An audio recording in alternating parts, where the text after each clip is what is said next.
Sabe aquela sensação de que o mundo está girando rápido demais, que a ansiedade parece uma companhia constante?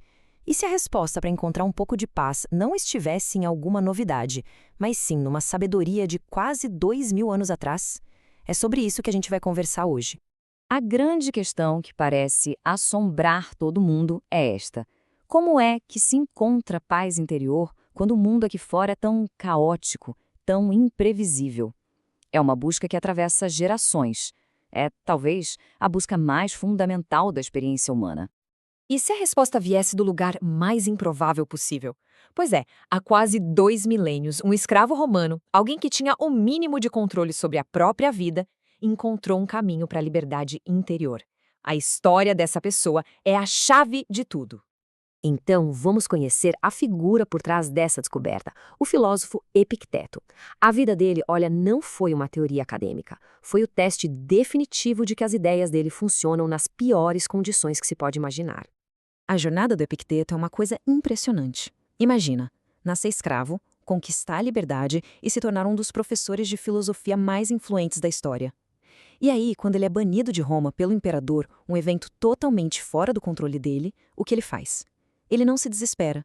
Ele simplesmente vai para outro lugar e funda uma nova escola. Ou seja, ele provou na prática que a força interior dele não dependia de lugar nem de status. A filosofia dele foi literalmente forjada no fogo. E o legal é que, para ele, a filosofia não era uma coisa de elite, sabe? Um jogo intelectual. Era, na verdade, uma caixa de ferramentas prática. O objetivo era muito simples: ajudar a gente comum a encarar os desafios da vida com mais tranquilidade e com dignidade. Era uma filosofia para a vida real. E tudo isso nos leva para a ideia central do Epicteto, talvez a ideia mais poderosa de todo o pensamento dele. Lembra daquela pergunta do começo? Sobre encontrar paz? Bem, a resposta dele está aqui, na dicotomia do controle. A ideia é a seguinte: a felicidade, a liberdade, a paz de espírito, tudo começa quando a gente consegue fazer uma distinção muito, muito clara entre o que está no nosso poder e o que simplesmente não está. Parece simples, né? Mas internalizar essa ideia muda completamente o jogo. Basicamente, o Epicteto divide a vida em duas listas. De um lado está o que a gente controla diretamente, nossas opiniões, nossos desejos, como a gente reage às coisas. Do outro lado, bem, está todo o resto. O nosso corpo que envelhece, a nossa reputação, o dinheiro e, principalmente, as ações das outras pessoas. O segredo da paz, segundo ele, é simples. Pare de brigar com a segunda lista e coloque toda a sua energia na primeira. E tem uma frase dele que, nossa, resume isso perfeitamente. Não são os acontecimentos que nos ferem, mas a visão que temos deles. Ou seja, o problema não é o que acontece. O problema é o que a gente pensa sobre o que acontece. É a nossa reação, aquilo que a gente controla, que causa dor de verdade. Tá, muito legal na teoria. Mas e na prática? Como é que se faz isso no dia a dia? Pois é, o Epicteto não ficou só na filosofia, não. Ele deixou um kit de ferramentas bem prático. Vamos dar uma olhada em 3 dessas práticas. A receita dele para uma mente mais tranquila se concentra em 3 pontos principais. Primeiro, dominar os desejos. Segundo, cumprir os seus deveres. E terceiro, aprender a pensar com clareza. São os 3 pilares que sustentam essa paz interior. Ok, vamos ao primeiro passo: dominar os desejos. Mas calma, a ideia não é reprimir tudo e virar uma pedra. É redirecionar. É treinar a si mesmo para querer apenas aquilo que de fato se pode controlar. Pensa assim: em vez de desejar que alguém goste de você, algo que nunca estará no seu controle, deseje agir com integridade. Isso sim está 100% nas suas mãos. Aceitar o que não podemos mudar é o começo da liberdade. Agora, o segundo passo, cumprir os deveres. E que deveres são esses? O Epicteto diz que eles nascem dos nossos relacionamentos, sabe, os papéis que a gente assume de filho, de mãe, de amigo, de cidadão. E em vez de olhar para isso como um peso, a ideia é ver esses papéis como o palco principal da vida.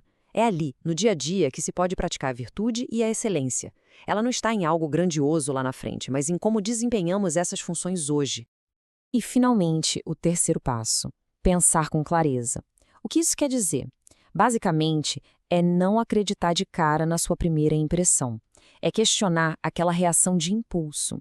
Em vez de sair no piloto automático, levado pela emoção, a ideia é usar a razão para examinar os pensamentos.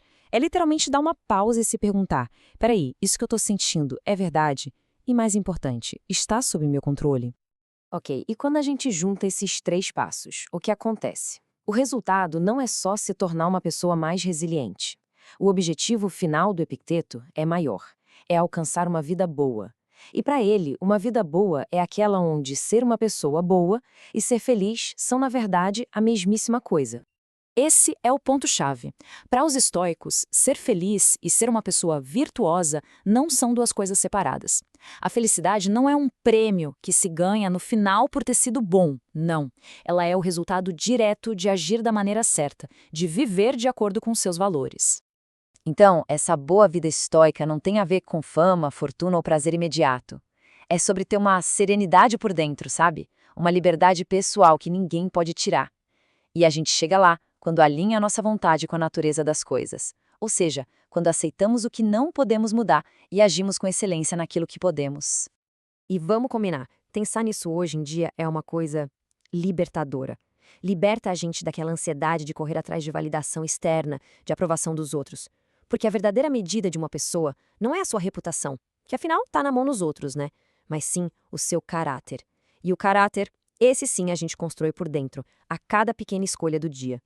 E para fechar, o Epicteto não nos deixa uma resposta pronta. Ele nos deixa uma pergunta. Uma pergunta direta que atravessa os séculos. Por quanto tempo mais a gente pode adiar o projeto de se tornar quem a gente realmente quer ser? É um chamado para ação, né? Tão poderoso hoje quanto era lá em Roma há quase 2000 anos.